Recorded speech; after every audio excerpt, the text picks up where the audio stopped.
North Korea and US talks? Kim and Trump must speak now, South Korea says. Now is the best time for North Korea and the United States to hold talks regarding its nuclear and missile programs, a high-ranking South Korean official has said. Tensions have eased recently between the Pyongyang and Seoul following the agreed participation of North Korea in the Pyeongchang Winter Olympics after a series of talks. The South Korean official, who chose to remain anonymous, said, "Now is the best time, as the US opens its door for talks. The US could close the door shut anytime. It is important for the North to stop provocations and come out for talks." The official said South Korea did not oppose the US speaking to North Korea first, but pointed out that the South's involvement in any talks should be guaranteed at some point. "It's hard to predict, but one thing is clear, that our participation should be guaranteed and be part of the process, both in terms of content and methodology. We still do not oppose the US and the North having talks first," the official said. He said the US might now be ready to talk with the North, which would be in the stark contrast with the past.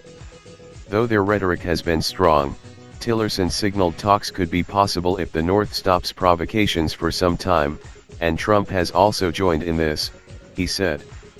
Earlier this month Mr. Trump said that some dialogue or direct conversation with Kim Jong-un was not beyond the realm of possibility. The US president said, "Sure, I always believe in talking. Absolutely, I would do that, I wouldn't have a problem with that at all." Mr. Trump has previously labeled the North Korean leader Rocket Man and has sent out numerous warnings to Kim Jong-un.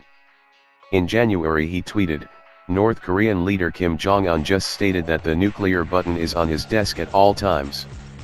Will someone from his depleted and food-starved regime please inform him that I too have a nuclear button, but it is a much bigger and more powerful one than his, and my button works." In October Mr. Trump tweeted, "Being nice to Rocket Man hasn't worked in 25 years, why would it work now? Clinton failed, Bush failed, and Obama failed. I won't fail." The South Korean official said that it will be hard to get North Korea and the US into a dialogue process following the initial progress made between the two Korean countries over participation in the Winter Olympics. There are also fears that Pyongyang's participation in the Winter Olympics could undermine sanctions put in place by the UN Security Council on North Korea. Addressing the concerns, the South Korea official said, "Even if there is an inevitable need for us to provide support, we will decide in a transparent manner through consultations with relevant countries and the International Olympic Committee and the Sanctions Committee of the UN Security Council."